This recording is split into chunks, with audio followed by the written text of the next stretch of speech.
ఉప్పల్లోని Nacharam Babanagar CM Revanth Reddy చిత్రపటానికి స్థానికులు పాలాభిషేకం చేశారు. చాలా రోజులుగా ఎదుర్కొంటున్న సమస్యలను పరమేశ్వర్ రెడ్డి దృష్టికి తీసుకెళ్లడంతో 22 లక్షల వ్యయంతో అభివృద్ధి పనులు చేపట్టారు.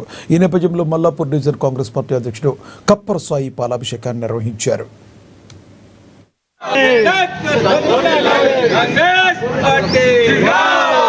ఈయన చేస్తాడని ఆయన చేస్తాడని ఈయన ఒక 10 సంవత్సరాల నుంచి బీఆర్ఎస్ కార్పొరేటర్లే ఉన్నారు, బీఆర్ఎస్ ఎమ్మెల్యేలే ఉన్నారు. ఇలా నాకు పరిధికి రాదని ఒక కార్పొరేటర్ అంటాడు, నా పరిధికి రాదని ఇంకో కార్పొరేటర్ అంటాడు. ఇలా ఇద్దరు కార్పొరేటర్ కలిసి ఈ ఏదైతే బాబానగర్ ఉందో దీన్ని మరీ దారుణంగా ఇచ్చిపెట్టి 10 సంవత్సరాల నుంచి ఇంట్లోకి పోలేని పరిస్థితి. డ్రైనేజ్ సమస్య, సీసీ రోడ్లు కావచ్చు, డ్రైనేజ్ కావచ్చు, ఆడ వేస్తే ఆయనకు పోతుందని క్రెడిట్, ఈయన వేస్తే ఈయన పోతుందని చెప్పి ఇలా కాలనీని ఎండబెట్టిన ఘనత ఇవాళ బీఆర్ఎస్ కార్పొరేటర్లది.